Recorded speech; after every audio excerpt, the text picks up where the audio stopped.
প্রিয় দর্শক, আপনাদের সবাইকে স্বাগত জানাচ্ছি এনটিভির প্রতিদিনের আয়োজন স্বাস্থ্য প্রতিদিন অনুষ্ঠানে। আপনাদের সঙ্গে আছি আমি ডাক্তার সানজিদা হোসাইন।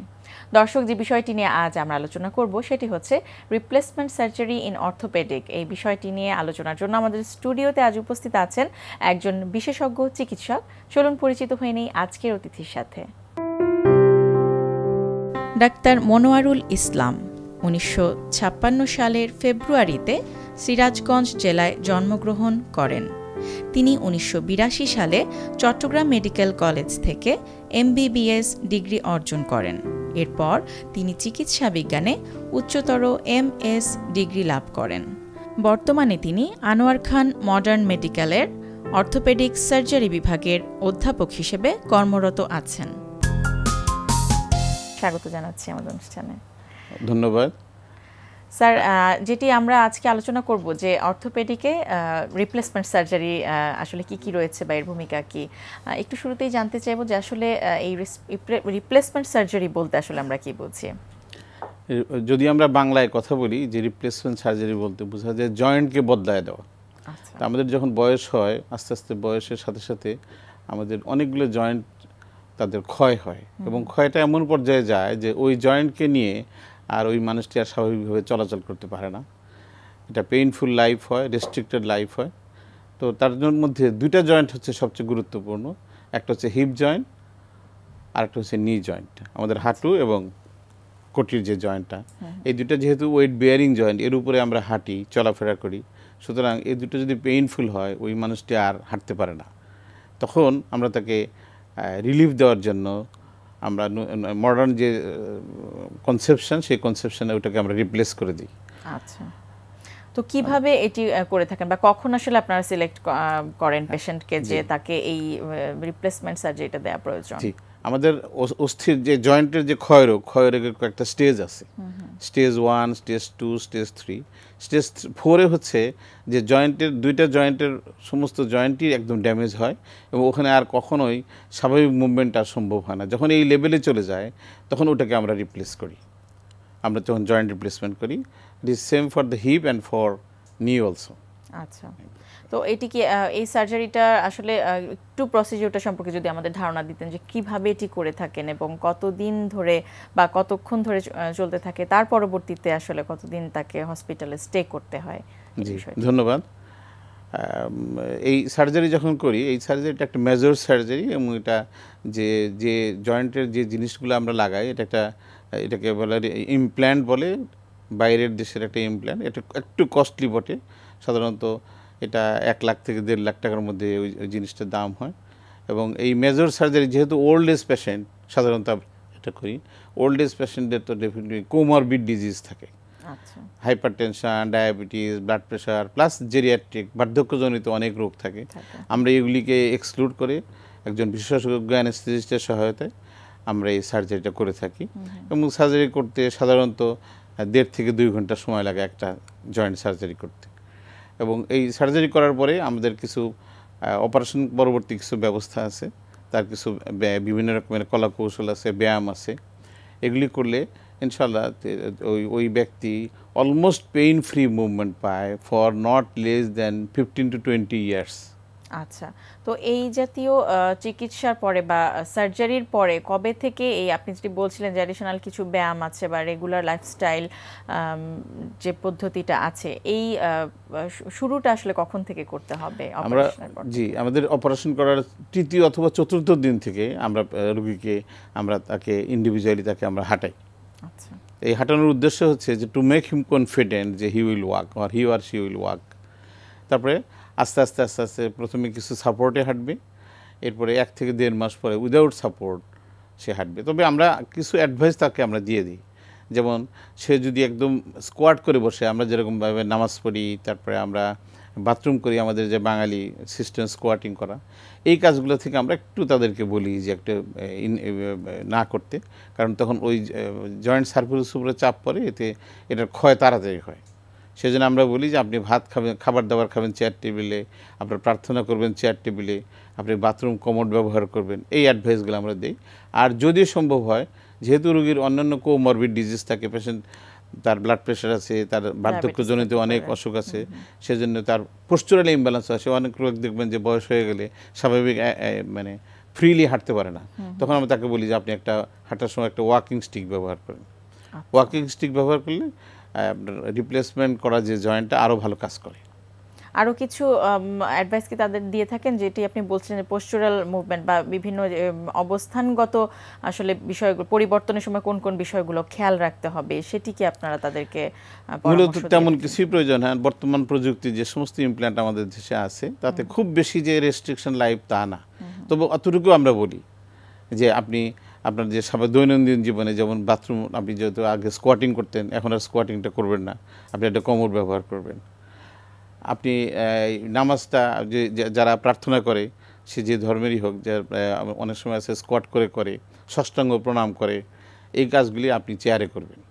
চেয়ারে করবেন, শুধুমাত্র হাঁটু সম্পূর্ণ ভাঁজ করে মাটিতে বসা ছাড়া আর বাকি সব কিছুই উনি করতে পারবেন। আচ্ছা, তো আমরা তো জানি যে কোনো চিকিৎসা পদ্ধতিতে বা সার্জারিতে কিছু পার্শ্ব প্রতিক্রিয়া বা জটিলতা হতে পারে, সেক্ষেত্রে এই রিপ্লেসমেন্ট সার্জারিতে কি কোনো সমস্যা হওয়ার কোনো ঝুঁকি রয়েছে কিনা? অবশ্যই ঝুঁকি তো কিছু আছে, বললাম যে এটা একটা কোমরবিড ডিজিজ অনেক থাকে। একটা মেজর সার্জারির জন্য patient may not be fit, আমরা তাকে ফিট করে আমরা অপারেশন করি। করার পরে এই অপারেশন করার জন্য একটা অত্যাধুনিক অপারেশন থিয়েটার দরকার, যে অপারেশনে কখনোই কোনো অবস্থাতেই কোনো ইনফেকশন হওয়ার কোনো সুযোগ থাকবে না। এবং এই অপারেশন থিয়েটারগুলোকে আমরা ল্যামিনার ফ্লো থিয়েটার বলি, যেখানে একদিক থেকে বাতাস, স্টেরাইল বাতাস আসবে, অন্য দিক থেকে বের হবে। কোনো কারণে যদি কোনো সময় কোনো কারণে যদি ইনফেকশন হয়, তাহলে তাকে যথেষ্ট জটিলতা, ইমপ্ল্যান্ট নিয়ে ওই পেশেন্টটা স্বাভাবিক জীবনযাপন করতে পারবে না। সুতরাং this is called as one way surgery. এমনভাবে আমাদের সার্জারিটা করতে হবে যে আর কখনোই কোনো অবস্থা ফেল করবে না। আর দুই একটি ক্ষেত্রে বলা হয় ইমপ্ল্যান্ট রিজেকশন, যে আমরা ওই ডিভাইসটা হয়তো কোনো কারণে ওই বডির সাথে ম্যাচ খায়, যেগুলি আগে থেকে খুব ভালো বোঝা যায় না। এটা প্রতি 10,000 একজন, প্রতি 10,000 একজনে হয়। আমাদের দেশে পর্যন্ত হওয়ার রেকর্ড নাই। বাইরের দেশে হয়তো ওরা অনেক বেশি করে আছে, আমাদের দেশে তেমন রেকর্ড নাই। সেটি যদি হয় সেক্ষেত্রে আসলে করণীয় কি? সেক্ষেত্রে এটাকে রিপ্লেস করতে হবে। আমাদের মডার্ন ডিভাইসে আরও কিছু ডিভাইস আছে, যেমন এই কার্বন মেড প্রস্থেসিস আসছে। এই carbon made prosthesis less corrosive, এটা কিন্তু যেহেতু এটা কস্টলি, এখন আমাদের দেশে আসেনি, ওটা একটা পদ্ধতি হতে পারে।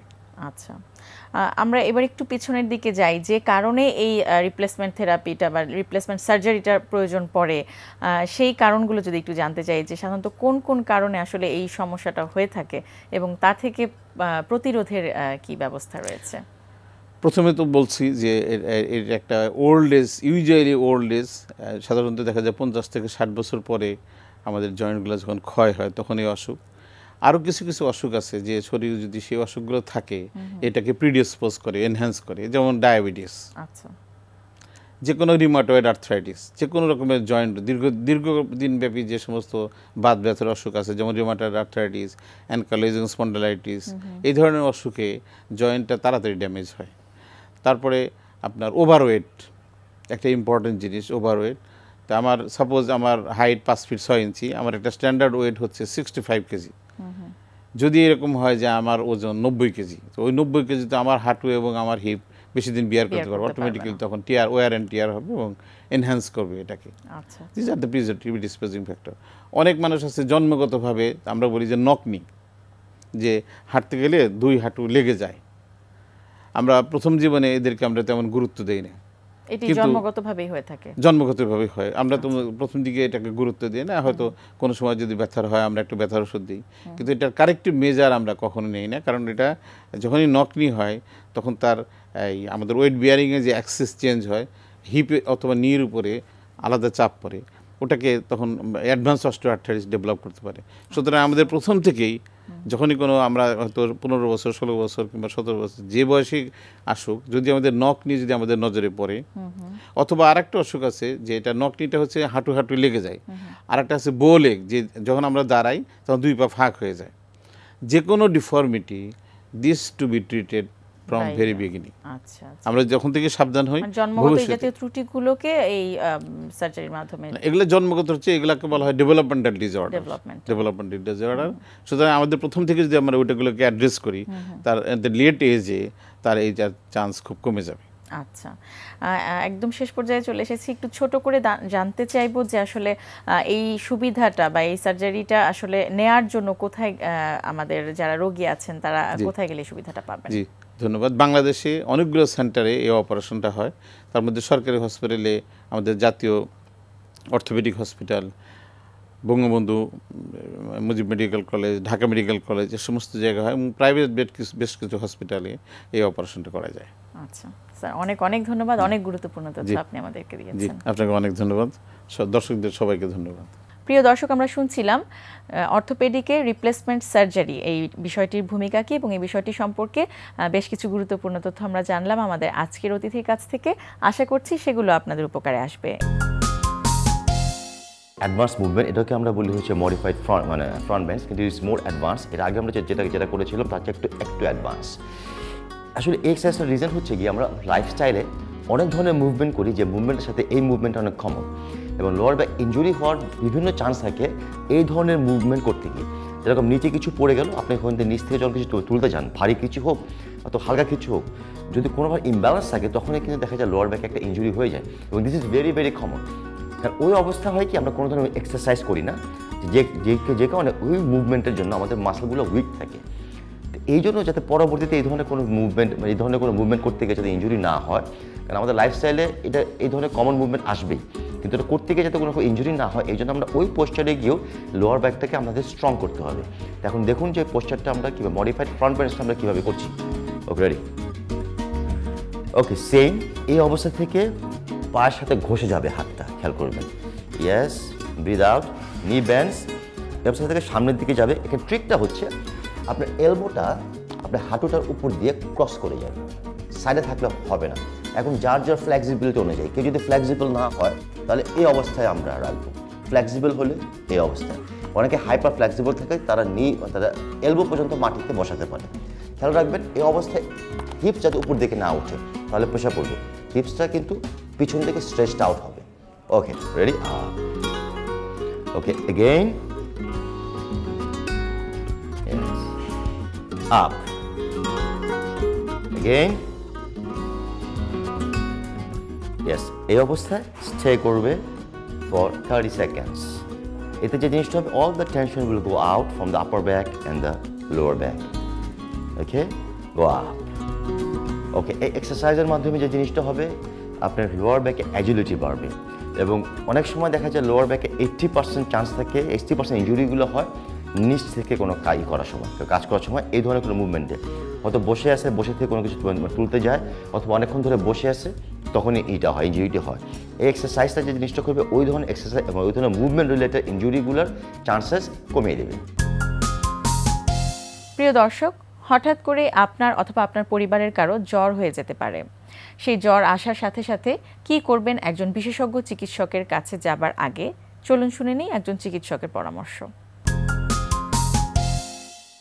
হঠাৎ করে জ্বরে আক্রান্ত হওয়া, এটা অনেকের কাছেই অতি আতঙ্কের, আবার অনেকের কাছে অল্প মাত্রায় আতঙ্কের, আবার অনেকের কাছে হয়তোবা কোনো কিছুই না। কিন্তু জ্বর জিনিসটা আমাদের কাছে ব্যাপারটা এরকম, আমাদের শরীরে যখন কোনো ইনফেকশন কিংবা কোনো মাত্রায় কোনো ইনফ্লামেশন তৈরি হয়, অথবা শরীরে কোনো ব্যাকটেরিয়া, ফাঙ্গাস, ভাইরাল কোনো দিয়ে যদি সংক্রমণ হয়, সেটার ফার্স্ট একটা সিমটম কিংবা ফার্স্ট একটা চিহ্ন হচ্ছে জ্বর। জ্বর আমরা তখনই বলি যখন আমার স্বাভাবিক তাপমাত্রা, আমার শরীরের স্বাভাবিক তাপমাত্রা থেকে যখন কিছুটা হলেও বেড়ে যাবে। এবং সেটা কত? আমরা জ্বর বলছি তাকেই যদি 100 ডিগ্রি ফারেনহাইটের উপরে বেশিও চলে যায়, সেক্ষেত্রেই আমরা জ্বর বলছি। জ্বর হলে আমাদের করণীয় কী কী সেটা একবার বলে নেওয়া যাক। যদি ঘরেই এমন দেখা যায় যে কিছু মাত্রায় তার শরীরের তাপমাত্রা স্বাভাবিকের থেকে একটু বেশি, তাহলে সেক্ষেত্রে আমরা কি করতে পারি?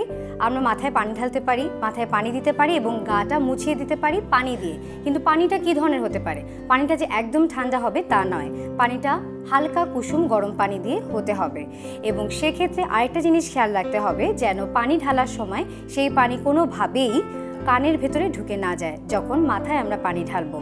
আরেকটা জিনিস আমাদের খেয়াল রাখতে হবে, যখন জ্বর আসবে এবং জ্বরটা যদি 102 ডিগ্রি ফারেনহাইটের ওপরে ওঠে সেক্ষেত্রে আমরা ওষুধ প্রয়োগ করব। এর আগে আমরা কখনোই কোনো ওষুধ প্রয়োগ করব না, এবং সেক্ষেত্রে আমাদের ওষুধ প্রয়োগের ব্যাপারটা অবশ্যই চিকিৎসকের পরামর্শ অনুযায়ী, যেখানে দেখা যায় যে বাসাবাড়িতে অধিকাংশ মানুষজন জানেন যে নাপা অথবা প্যারাসিটামল জাতীয় ওষুধপত্র খেলেই জ্বর ভালো হয়ে যায়, কিন্তু এক্ষেত্রে মনে করা হয় যে ডাক্তারের পরামর্শ ব্যতীত আসলেই নাপা অথবা প্যারাসিটামল জাতীয় ওষুধপত্র খাওয়া উচিত নয়, এবং 102 ডিগ্রি ফারেনহাইটের উপরে উঠলেই এই ওষুধপত্র নেওয়া উচিত।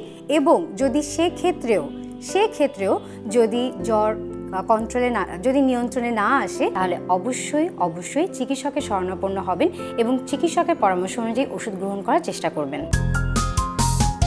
দর্শক, আমাদের আজকের স্বাস্থ্য প্রতিদিনের হেলথ টিপস। শীতে পায়ের মোজায় দুর্গন্ধ হতে পারে। এই সমস্যা এড়াতে একাধারে 6 ঘন্টা বেশি মোজা পরিধান করবেন না। দর্শক, স্বাস্থ্য প্রতিদিন সম্পর্কে যদি আপনাদের কিছু জানার থাকে কিংবা কোনো পরামর্শ যদি আমাদের দেবার থাকে, জানাতে পারেন এই ঠিকানায়। প্রযোজক স্বাস্থ্য প্রতিদিন, এনটিভি, বিএসসি ভবন, 7 তলা, 102 কাজী নজরুল ইসলাম এভিনিউ, কারণ বাজার, ঢাকা 1215। ফ্যাক্স 914338 থেকে 7 পর্যন্ত, অথবা ইমেইল করুন স্বাস্থ্যপ্রতিদিন@ntvpt.com এই ঠিকানায়। প্রিয় দর্শক, স্বাস্থ্য প্রতিদিনের আগামী পর্বে আপনাদের জন্য যা থাকছে। আমরা জানি যে স্ট্রেস মানে চাপ অনেক রকমের আছে, এবং পোস্ট ট্রমাটিক স্ট্রেস ডিসঅর্ডার, এই চাপটা এক্সট্রা অর্ডিনারি স্ট্রেস। সাধারণ জীবনে যে চাপগুলো ঘটে, যেমন পরীক্ষা খারাপ করা কিংবা প্রেমে ব্যর্থতা কিংবা বেকারত্ব, এগুলোর থেকে এই পোস্ট ট্রমাটিক স্ট্রেস ডিসঅর্ডারের চাপ ভিন্ন রকমের। যেমন আমরা বলি যে ম্যানমেড ডিজাস্টার কিংবা ক্যালামিটি, ন্যাচারাল ক্যালামিটি যদি হয়, যেমন আমরা দেখেছি যে রানা প্লাজা যে আমাদের ধ্বংসস্তূপ হলো, ভেঙে পড়লো, সেখানে যে অনেক মানুষ যে এই চাপের মধ্যে পড়লো, তাদের যে অনেক ক্ষতিগ্রস্ত হলো, কিংবা কোনো সাইক্লোন কিংবা সিডোর কিংবা আর্থকোয়েক, এই যে বড় কোনো অগ্নিকাণ্ড, কিংবা যদি একজন মানুষ যেমন রেপ কিংবা কোনো মেয়ে অ্যাসিড বার্ন হলো, রেপড হলো, এই চাপগুলো, এই স্ট্রেসগুলো কিন্তু এক্সট্রাঅর্ডিনারি স্ট্রেস। এবং এই স্ট্রেসের ফলে আমাদের যে স্ট্রেস রিলেটেড ডিসঅর্ডার হয়, চাপজনিত যে সমস্যা হয়, সেগুলোকে আমরা বলি অ্যাকুট স্ট্রেস ডিসঅর্ডার অথবা পোস্ট ট্রমাটিক স্ট্রেস ডিসঅর্ডার।